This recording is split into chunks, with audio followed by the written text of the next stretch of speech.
Negaraku Indonesia. Makna Negara Kesatuan Republik Indonesia. 1. Pengertian negara Indonesia. Pengertian negara Indonesia bisa dikaji melalui Undang-Undang Dasar Negara Republik Indonesia. Menyatakan bahwa negara Indonesia ialah negara kesatuan yang berbentuk republik. Berdasarkan ketentuan tersebut, pengertian negara Indonesia bisa dilihat dari sudut bentuk negara dan bentuk pemerintahan. Bentuk negara Indonesia adalah negara kesatuan. Istilah negara kesatuan itu mengandung makna bahwa susunan negara Indonesia hanya terdiri atas satu negara saja dan tidak dikenal adanya negara di dalam negara atau negara bagian. Bentuk pemerintahan negara Indonesia adalah republik yang dijalankan dengan sistem pemerintahan presidensial. Dengan bentuk pemerintahan seperti itu, negara Indonesia dipimpin oleh seorang presiden yang berkedudukan sebagai kepala negara dan kepala pemerintahan. 2. Fungsi negara Indonesia. A. Pendapat para ahli mengenai fungsi negara. Fungsi negara diartikan sebagai tugas daripada organisasi negara, yaitu untuk apa negara itu diadakan. Perancis pada abad ke-16 memperkenalkan 5 fungsi negara, yaitu A. Fungsi diplomatik, yaitu fungsi yang berkaitan dengan hubungan internasional yang dijalin oleh suatu negara. B. Fungsi defensi, yaitu fungsi pertahanan. C. Fungsi finansi, yaitu fungsi guna kesejahteraan. D. Fungsi justice, yaitu fungsi peradilan atau kekuasaan kehakiman. E. Fungsi polisi, yaitu fungsi untuk menjaga keamanan. Kelima fungsi di atas dibuat ketika Perancis dikuasai oleh pemerintahan yang absolut dan otoriter. Dengan demikian fungsi tersebut tidak lagi relevan dengan kondisi zaman sekarang. John Locke membagi fungsi negara ke dalam 3 fungsi, yaitu A. Fungsi legislatif, yaitu fungsi untuk membentuk suatu peraturan perundang-undangan. B. Fungsi eksekutif, yaitu fungsi untuk melaksanakan peraturan dan pemerintahan, termasuk di dalamnya fungsi untuk mengadili. C. Fungsi federatif, yaitu fungsi untuk menyelenggarakan urusan luar negeri, urusan perang dan damai. Adapun menurut Montesquieu, fungsi negara terdiri atas A. Fungsi legislatif, yaitu fungsi membentuk peraturan perundang-undangan. B. Fungsi eksekutif, yaitu fungsi untuk melaksanakan peraturan perundang-undangan. C. Fungsi yudikatif, yaitu fungsi untuk mengawasi agar semua peraturan perundang-undangan dipatuhi dalam berbagai kehidupan. Setiap negara terlepas dari ideologinya menyelenggarakan beberapa fungsi pokok atau mutlak. Fungsi tersebut adalah sebagai berikut. A. Melaksanakan penertiban. B. Mengusahakan kesejahteraan dan kemakmuran rakyat. C. Pertahanan. D. Menegakkan keadilan. B. Fungsi negara Indonesia. Negara Indonesia memiliki tujuan negara yang tercantum dalam pembukaan Undang-Undang Dasar 1945, yaitu A. Melindungi segenap bangsa Indonesia dan seluruh tumpah darah Indonesia. Negara berfungsi melindungi seluruh wilayah Indonesia dari berbagai macam ancaman, tantangan, hambatan, dan gangguan terhadap keutuhan wilayah negara Indonesia. Negara pun berfungsi melindungi seluruh warga negara Indonesia dengan menjamin keamanan, ketertiban, dan ketentraman warga negaranya dalam menjalani kehidupan bermasyarakat. B. Memajukan kesejahteraan seluruh rakyat Indonesia. Fungsi negara Indonesia untuk mensejahterakan warga negaranya secara tegas diatur dalam Undang-Undang Dasar Negara Republik Indonesia tahun 1945 hasil amandemen pasal 33 ayat dan 34.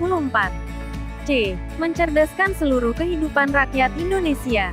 Fungsi negara dalam mencerdaskan kehidupan seluruh rakyat Indonesia secara tegas diatur lebih lanjut dalam pasal 31 Undang-Undang Dasar Negara Republik Indonesia tahun 1945 sebagai berikut.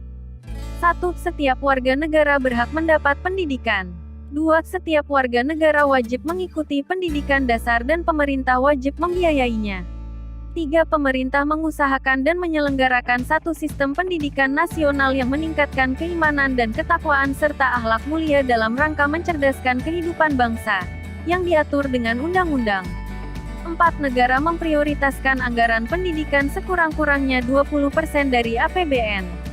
5. Pemerintah memajukan ilmu pengetahuan dan teknologi dengan menjunjung tinggi nilai-nilai agama dan persatuan bangsa untuk kemajuan peradaban serta kesejahteraan umat manusia. D. Aktif melaksanakan ketertiban dunia. Negara hendaknya turut serta mewujudkan kehidupan dunia yang damai, adil, dan sejahtera. Oleh karena itu negara Indonesia menjadi anggota dan aktif dalam beberapa organisasi regional maupun internasional, misalnya PBB, ASEAN, OPEC. Faktor-faktor yang dapat memperkuat keutuhan NKRI. 1. Faktor-faktor yang memperkuat keutuhan Negara Kesatuan Republik Indonesia. Ada 3 faktor yang dapat memperkuat keutuhan Negara Kesatuan Republik Indonesia. Ketiga faktor tersebut merupakan pemersatu seluruh bangsa Indonesia. Berikut ini akan dijelaskan makna dari ketiga faktor tersebut. A. Sumpah Pemuda. Sumpah Pemuda lahir setelah melihat adanya perpecahan di antara rakyat Indonesia. Sumpah Pemuda merupakan kebulatan tekad para pemuda dalam memperjuangkan kemerdekaan Indonesia. Mereka rela meninggalkan identitas kesukuan diganti dengan identitas kebangsaan Indonesia dengan satu tujuan, yaitu kemerdekaan Indonesia. B. Pancasila. Pancasila adalah pandangan hidup bangsa Indonesia. Pancasila mengandung bermacam-macam nilai yang menjadi pedoman bagi bangsa Indonesia dalam menjalankan kehidupan. Pancasila dapat mempersatukan dan memperkokoh keutuhan Negara Kesatuan Republik Indonesia dikarenakan nilai-nilai Pancasila bersifat universal atau menyeluruh. C. Bhinneka Tunggal Ika. Semboyan Bhinneka Tunggal Ika berarti berbeda-beda tetapi satu jua. Inti dari semboyan ini adalah adanya persatuan dalam berbagai perbedaan. Semboyan Bhinneka Tunggal Ika menjadi alat dalam memperkokoh persatuan dan kesatuan bangsa Indonesia yang beraneka ragam. 2. Arti penting keutuhan Negara Kesatuan Republik Indonesia.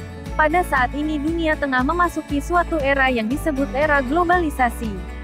Indonesia sebagai salah satu negara di dunia ini juga tengah melalui globalisasi. Dalam era globalisasi, batas-batas negara seolah-olah dianggap tidak ada sehingga berbagai pengaruh dari negara lain dalam segala bidang dapat dengan mudah masuk ke Indonesia. Salah satu cara terbaik untuk menangkal pengaruh globalisasi adalah dengan memperkokoh keutuhan negara. Artinya, kita harus bersatu untuk menangkal atau mencegah seluruh dampak negatif globalisasi. Kita harus bersatu dengan menjadikan Pancasila sebagai alat untuk menangkal dampak negatif tersebut. Perilaku yang menunjukkan sikap menjaga keutuhan Negara Kesatuan Republik Indonesia. 1. Perilaku rukun di lingkungan rumah. Misalnya, A. Rukun dengan anggota keluarga yang lain. Misalnya rukun dengan saudara. B. Menjaga nama baik keluarga ketika bergaul dengan orang lain. C. Tidak memaksakan kehendak kepada anggota keluarga yang lain. D. Menghargai perbedaan pendapat. E. Saling menghormati dan menyayangi dengan anggota keluarga yang lain. 2. Perilaku rukun di lingkungan sekolah. Misalnya, A. Rukun dengan teman. B. Tidak membeda-bedakan teman dalam bergaul. C. Menghargai dan menghormati pendapat teman. D. Menghormati guru. E. Saling tolong dan saling berbagi dengan teman. 3. Perilaku rukun di masyarakat. Misalnya, A. Saling menghormati dengan anggota masyarakat lainnya. B. Ikut serta dalam kegiatan gotong royong. C. Menolong tetangga yang tertimpa musibah. D. Tidak memaksakan kehendak kepada anggota masyarakat lainnya. E. Menghormati dan menghargai hak orang lain. 4. Perilaku rukun dalam kehidupan bangsa dan negara. Misalnya, A. Melaksanakan nilai-nilai Pancasila dalam kehidupan sehari-hari. B. Menghormati dan menghargai keberadaan suku bangsa lain. C. Melaksanakan peraturan perundang-undangan yang berlaku. D. Tidak membeda-bedakan suku, agama, dan daerah. E. Mau bekerja keras untuk membangun bangsa. 5. Perilaku yang harus dihindari yang dapat menimbulkan perpecahan bangsa antara lain. Perselisihan antar suku atau agama. Pelanggaran hukum. Perebutan kekuasaan. Sikap egois. Dendam. Iri hati. Kurangnya toleransi. 1. Perilaku yang menunjukkan sikap menjaga keutuhan NKRI. Berikut ini beberapa contoh perilaku yang menunjukkan sikap menjaga keutuhan Negara Kesatuan Republik Indonesia dalam berbagai lingkungan kehidupan. A. Dalam kehidupan di rumah. Di antaranya sebagai berikut. 1. Rukun dengan anggota keluarga yang lain. Misalnya rukun dengan saudara. 2. Menjaga nama baik keluarga ketika bergaul dengan orang lain. 3. Tidak memaksakan kehendak kepada anggota keluarga yang lain. 4. Menghargai perbedaan pendapat. 5. Saling menghormati dan menyayangi dengan anggota keluarga yang lain. B. Dalam kehidupan di rumah. Di antaranya sebagai berikut. 1. Rukun dengan anggota keluarga yang lain. Misalnya rukun dengan saudara. 2. Menjaga nama baik keluarga ketika bergaul dengan orang lain. 3. Tidak memaksakan kehendak kepada anggota keluarga yang lain. 4. Menghargai perbedaan pendapat. 5. Saling menghormati dan menyayangi dengan anggota keluarga yang lain. C. Dalam kehidupan di masyarakat. Di antaranya sebagai berikut. 1. Saling menghormati dengan anggota masyarakat lainnya. 2. Ikut serta dalam kegiatan gotong royong. 3. Menolong tetangga yang tertimpa musibah. 4. Tidak memaksakan kehendak kepada anggota masyarakat lainnya. 5. Menghormati dan menghargai hak orang lain. D. Dalam kehidupan berbangsa dan bernegara. Di antaranya sebagai berikut. 1. Melaksanakan nilai-nilai Pancasila dalam kehidupan sehari-hari. 2. Menghormati dan menghargai keberadaan suku bangsa lain. 3. Melaksanakan peraturan perundang-undangan yang berlaku. 4. Tidak membeda-bedakan suku, agama, dan daerah. 5. Mau bekerja keras untuk membangun bangsa. 2. Perilaku yang harus dihindari yang dapat menimbulkan perpecahan bangsa. Perpecahan bangsa adalah sebuah keadaan di mana tidak bersatu padu dan menghilangnya keutuhan atau persatuan suatu bangsa yang akan menyebabkan perpecahan.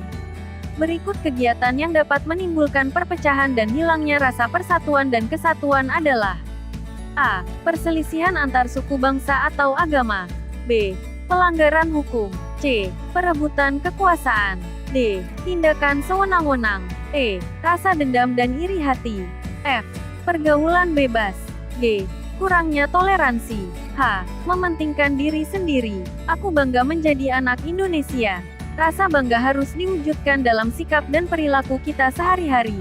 Sikap dan perilaku yang mencerminkan rasa bangga sebagai anak Indonesia dapat dilakukan dengan cara menggunakan barang-barang buatan Indonesia, cinta tanah air Indonesia, rela berkorban untuk bangsa Indonesia, dan berusaha membangun bangsa Indonesia. 1. Menggunakan barang buatan Indonesia. Setiap tahun jumlah barang-barang buatan Indonesia yang terjual di luar negeri semakin meningkat. Jika bangsa lain saja mau menggunakan barang-barang buatan bangsa Indonesia, kita tentu merasa sangat bangga. Jadi, cintai dan gunakanlah produksi bangsa kita sendiri. 2. Mencintai kebudayaan Indonesia. Bangsa Indonesia kaya akan berbagai kebudayaan. Selain tampil di negara sendiri, kebudayaan kita juga berkali-kali tampil di luar negeri. Kita tentu bangga karena kesenian dan kebudayaan bangsa kita mendapatkan apresiasi yang baik di luar negeri. 3. Usaha membangun bangsa. Untuk membangun bangsa, kita bisa melaksanakan tugas dan kewajiban dengan sungguh-sungguh. Usaha membangun bangsa harus dimulai dari diri sendiri. Hal ini bisa dilakukan dengan bersikap ramah, jujur, sopan, disiplin, serta bekerja dengan giat dan penuh semangat. 4. Mengenang dan berterima kasih pada jasa pahlawan. Bangsa Indonesia berusaha sekuat tenaga berjuang agar merdeka dari penjajahan. Banyak sekali pejuang yang gugur untuk memperjuangkan dan membela tanah air. Mereka rela berjuang mengorbankan harta dan nyawa. Semangat juang mereka harus kita miliki, yaitu pantang menyerah. 5. Melestarikan budaya Indonesia. Kebudayaan Indonesia seringkali diapresiasi di luar negeri. Namun, kita sebagai pemilik budaya itu sendiri jangan lengah dan mudah merasa puas. Sebab budaya yang kita punya harus terus dilestarikan.